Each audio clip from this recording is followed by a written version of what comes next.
pues la verdad tampoco lo entendí muy bien, pero pienso yo que fue que cuando se separaron tuvieron un problema cuando estaban en el juego de soccer. Ella y su pareja. Sí. Oh, yo creía que estaba tan completamente destruido porque perdió la... No por el equipo. Eso es lo que pensé. No. Por eso le pusiste tan... The Loa water frog is so critically endangered that it's only known to live Aunque in sí hay gente que se pone así. deserts of Chile. When the water in those streams began to dry up due to mining and nearby human habitation, herpetologists rushed to the area to save as many frogs as possible. The last 14 known Loa water frogs on the planet were then flown to the National Zoo in Santiago, Chile. Malnourished and diseased, it was not known if the frogs would survive the flight, let alone ever reproduce. The zoo had to replicate the strict conditions under which the frogs thrive, providing the right types of plants and insects and the right water temperature. After 14 months of meticulous care, 12 frogs survived, and the first mated couple produced 200 tadpoles. With this inaugural success, the researchers' goal is to raise them into healthy adults so they can be released back into the wild. But first they'll need a healthy home to go back to, and that requires restoring and protecting their natural habitat. And this extraordinary example of successful species reclamation is motivating the Chilean government to create a nature sanctuary in Calamala, where the Loa frogs naturally reside. And this is Mandy from GoodNewsGoodPlanet.com. Good news, good planet. Good news, good planet. Good news. Do you use a cell phone, tablet, or other smart device? Here is something that you can appreciate. The new KPFT radio app can be applied to your Apple or Android device.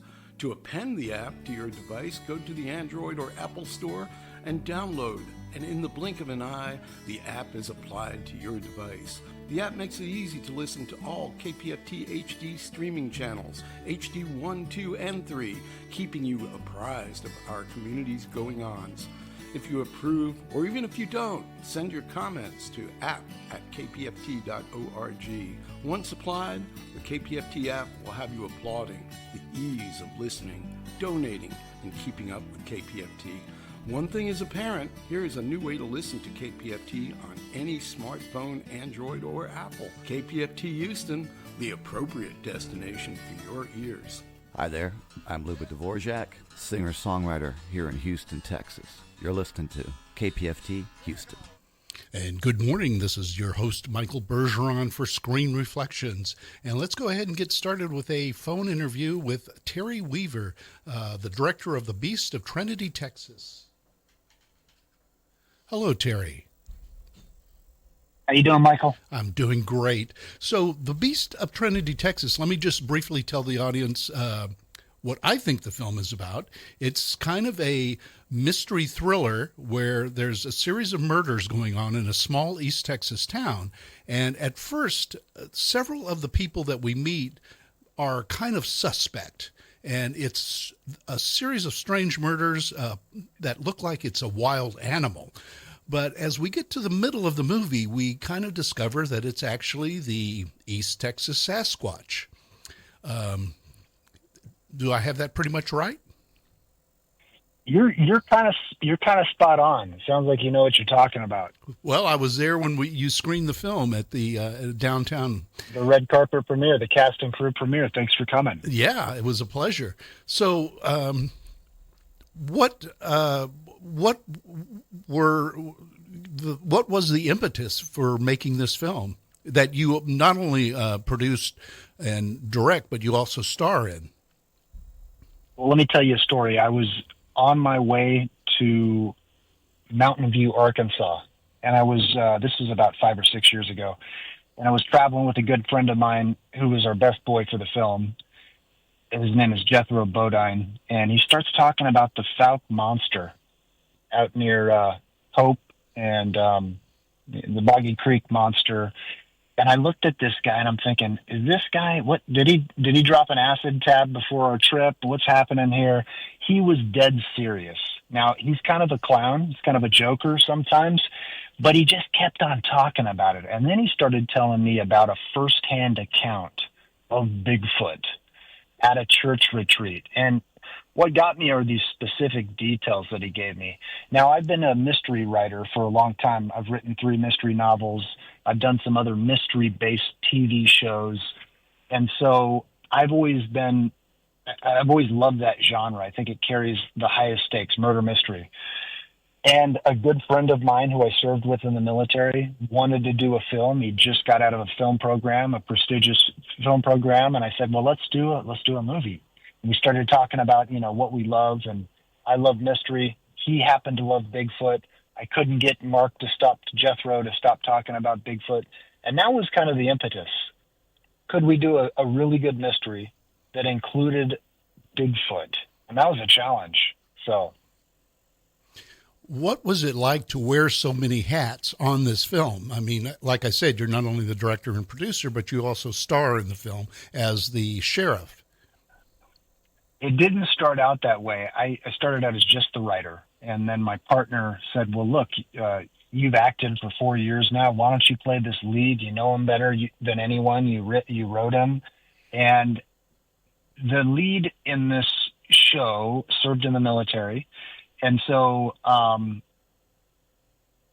just knew the character, and I knew I could pull it off. So I agreed to be the lead in the movie. And then about 6 weeks before we went into production, it got very stressful because we didn't have the funding. Same old story. Indie film doesn't have the funding, has to shut things down. I was scared to death. He fell off. He had to take care of some personal issues. The stress got to him.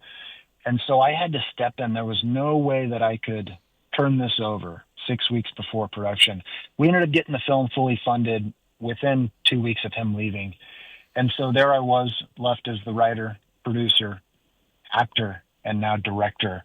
I tell people it was like running 30 marathons in a row because it was mentally and physically and emotionally exhausting. But we made it happen, and people are responding well to the story. So I'm very proud of it. Tell me about the locations. Now, are you from Trinity, Texas? No, I live in the Woodlands currently, but don't tell anyone. I grew up on the left coast and immigrated. I'm a California refugee. I went to Texas A&M and met my wife and decided to move to Texas back in 2008. So why Trinity, Texas? Well, I used to take my kids up to camp in Trinity, Texas. And I remember we wanted to find a small town in East Texas. And I remember driving into the town of Trinity, and I saw their official city motto, and it was Trinity, a city of prayer. And that always stood out to me. So when I started thinking of East Texas towns that were close enough to commute to for a film project, I thought, well, I need to go check out Trinity. As soon as we get up there, I run across this VFW Memorial Bridge right outside of Trinity and Riverside, and things just started falling in place. I set up a meeting with City Council. They loved the idea. I set up a meeting with the sheriff. Once he found out Bigfoot was in it, he was all about it. I said, well, we're going to need some help with this. We're going to need vehicles. We're going to need badges. We're going to need uniforms. He said, I can take care of that. So it just all the signs were there. I loved the spiritual significance of Trinity. However, this isn't necessarily a faith-based story or anything like that. But there's just a lot of meaning in the name, and the town got behind it, and the sheriff got behind it. And so we had some momentum there, and we sure as heck needed it. Now, you also have some select locations in Houston and in Galveston. They're not a big part of the movie, right. But what about the logistics of that? Because most of it was shot in East Texas. Yeah, we wanted to make an authentic Texas film. So we filmed everything in Texas. We used all practical location. There's nothing done on a green screen. That was challenging because we had to shut down a bridge for filming, and that took a long permitting process. We had to make a trip to Galveston, which wasn't too tough, but we wanted to show some distinctive areas of Texas. So we wanted to get some beach in there. We wrote a kind of a red herring to get us down to the beach, kind of. Then we did some flashback scenes, and it served in Iraq, but there's really no Texas topography that within reason, reasonably close. So we did a flashback to Afghanistan, and we traveled out to Big Bend State Park, Marfa area, and filmed that. And then we did some stuff in Crockett and Grapeland, Texas. So those are all of our locations. We wanted to get a shot of the system. You got to get a skyline shot of Houston in your movie if it's a Texas movie. We love doing that. So we actually got, I don't know if you drive down the 45 into Houston, there's a bridge that goes across the highway, and there's some graffiti that says "Be Someone," and we got that shot in the movie because I just like it. I like it. Right. It got covered up shortly after somebody painted over it. I think another graffiti artist or a tagger painted over it, but because of popular demand, they brought it back. But now it's a different color. It's in blue. So I think that's kind of cool. Those neat little nuggets and different locations in Texas made the film uniquely Texan. Now, when we actually meet Sasquatch, tell me about creating the costume that you used for the creature. So that was a very challenging piece of the film. It was one of the most expensive pieces of the film, and we built it from scratch. Every piece of hair on that costume was sewn into it by our costume designer, who's a local artist. She lives in Montgomery. Her name's Lynn Peverill, and she's got some really cool stuff. She's sculpted neat things out in Montgomery. She's fantastic. She just took the costume into her hands, and she spent over 275 hours working on that costume. Wow. Everything's built by hand. We found some artists up in Ohio to build the prosthetic, and we had to do a digital scan of our actor's face, and they created a mold to build that silicone mask. But when you see it in the film, man, it's wild. You can tell that we spent time on it. You can tell that it's a quality job, and I just love the way it turned out. And we've taken the audience up about halfway into the film, but there's kind of an interesting twist, and I guarantee you it's going to blow people's minds. And, of course, we're not going to reveal that now, but I just thought it was an interesting way to take the course of the film. Yeah. I really wanted to, number one goal for this movie was make something entertaining, and then I wanted to make something meaningful. And I think it all starts with story. I don't think there's a way to make a good movie with a mediocre story. So my first goal as the writer was to make it an entertaining story. And I think we did that, and I think people are entertained. And if you can get people on board for an entertaining story, then you can do other things with the audience, like give them something meaningful. And so first goal, entertain the heck out of people. Second goal, give them something meaningful. And a lot of people, they're finding the threads that we weave together in the writing on the second or third watch. It's very rewatchable. The film is The Beast of Trinity, Texas. We're talking to the director and star, Terry Weaver. Terry, where can people watch this film now? What platforms is it streaming on? It's streaming exclusively on Amazon. Okay. Listen, thank you very much for calling in. The Beast of Trinity, Texas. You want to check this out. Thank you very much, Terry. Thanks so much, Michael. Thank you.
And we've got an interview coming up with Romanian director Teodora Ana Mihai.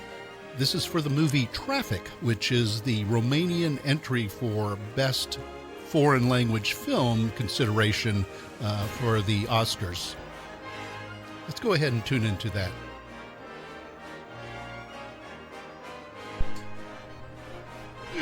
Teodora Ana Mihai. Did I say that right? No, you did not. It's actually Teodora Ana Mihai. Mehai, Mihai. And it's a pleasure talking to you this morning. Tell me a little bit about how the movie Traffic came along.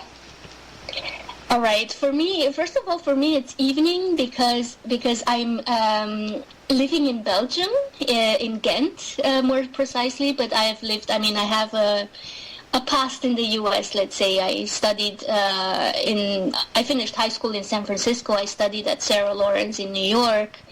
But then I came back to Europe and I started my career here, basically.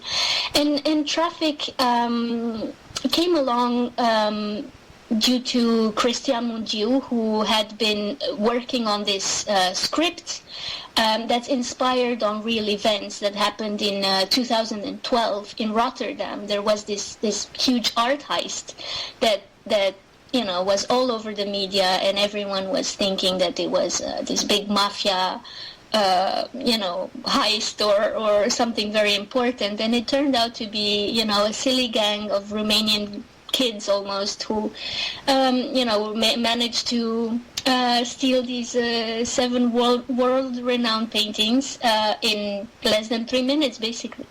So that's where he got started. But it took more than 10 years to really have it ripen enough in his head. And to also, we met in 2014 or 15 actually, and it was thanks to my first film, which was an author documentary, Waiting for August, which Christian had seen, and he invited me. He was curating a festival in his home city of Iași, and he wanted me to come over to present that film. So that's where we met. And that film, ironically, is related to Traffic because it's a film that that follows 7 underage kids, siblings, who are living without parents. There is no father in sight, and the mother is working abroad in Italy and sends money home. So you have these parents who leave, who are trying to, create a better future for the new generations, and you have these generations already of children who are growing up without parents. Sometimes they stay with the grandparents, sometimes they stay with aunts, uncles, and sometimes they stay alone, So that's our meeting, and then Christian became the co-producer of a film that I was working on at that moment, which was La Civil, which was to become La Civil, the Mexican film that was presented in Cannes and won the Audacity Award in 2021. And there he was co-producing that project. And I think he was pleased with the result, and that's where the artistic collaboration proposal came.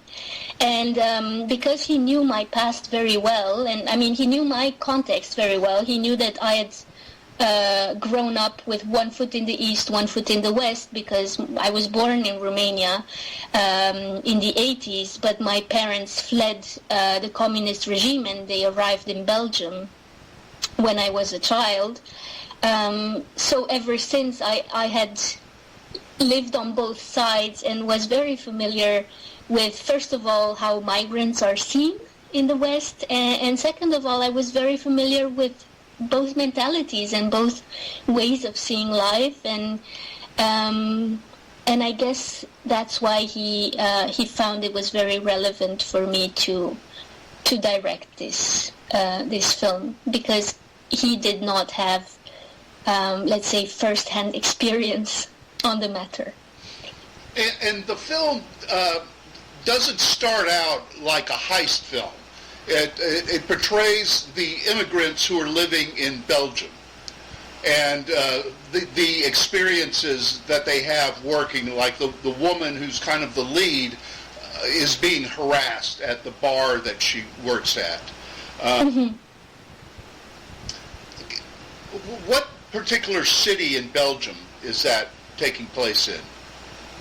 Well, or is it a... it's actually a little bit of a triangle. If you know the region, it's easy to understand. But so they live in Hoogstraten, which is in the north of Belgium, but it's very close to the border with the Netherlands. So between where they live, which is a very agraric area where they have a lot of these greenhouses and stuff, and Rotterdam, in 1 hour and less than 1 hour and a half, you're already in Rotterdam. So they're actually going back and forth at one point between Belgium, Antwerp, Hoogstraten, and Rotterdam, but in the film, it's sometimes difficult to really pinpoint where they are when, but they're oscillating between these two countries. And then the robbery takes place, and they steal paintings that are by people like Picasso and Monet and Gauguin. Gauguin, yes, and they got away with it for a bit. But then, well, yes, for surprisingly long, actually, yes. And it kind of mirrors current events, because there was recently a robbery at the Louvre. Yes, it just shows how we never learn, right? And how absurd these things can get. Actually, it was not the only recent heist. There was also, I don't know if you followed, there was a Romanian patrimony stolen from a Dutch museum. It was this Dacian helmet, a golden helmet that was 5,000 years old, that was stolen from the Drents Museum in Holland. And of course, the value of that object is it's invaluable. I mean, it's history, it's patrimony.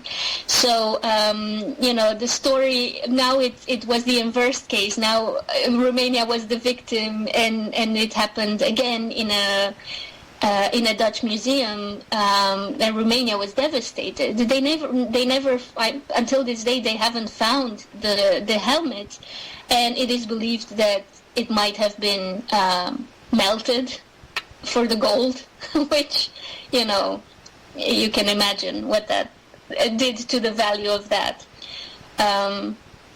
So yeah, it's very tragic. Actually, that happened exactly when, in the week that I presented the film in Rotterdam at the film festival, and I was receiving, funny messages of people telling me that I had gone very far in my promotion, that I was exaggerating a bit. Now, the movie Traffic is the Romanian entry into the Best International Feature Film at the Oscars this year. Yes. And how does a film qualify to get that honor from a specific country? Well, I mean, there is several films that have been made that year in Romania, majoritary Romanian projects, because this was majoritary Romanian, but there was also Belgian money in it as a co-producers, for example, and Dutch money as co-producers. But so there is a commission who sees all the films and chooses one, basically. Yeah. So it is an honor, of course, but. Well, it's been an honor talking to you, and thank you very much, Teodora. Thank you. Thank you. We talked about Traffic. We also touched on your films Waiting for August and La Civile. Mm-hmm. It's a pleasure. Thank you so much. It's a pleasure talking to you today. Thank you. Okay, have a wonderful day. And the film is Traffic, Romanian film. Look for that. It'll be coming out early next year. This is Screen Reflections.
Thank you for listening to Screen Reflections. This is your host, Michael Bergeron. We'll be here same time next week. 90.1 KPFT. Time to check in with the R&R show. I have an idea here. Oh, good. For marketing. You Yes. know those guys who have like the big arrows and stand outside businesses? The and spinners. And spin them around? Yeah. Spinners, yeah. Maybe we should hire some of those guys. That's a great idea. Let's talk to Sandy. I say, let's start a movement right now. No, not that kind of movement. It just Toward won't stop today. the R&R spinners on every corner. Join the fun, the banter, and great decades of music. R&R, weekdays from 1 till 3 here on KPFT. Here's that song again. Here's that song again. For the 100th time today. Here's that song again. It's gonna be stuck in your head all day. Here's that song again. It will make you cray, cray. You love your kids enough to watch that TV show a bajillion times.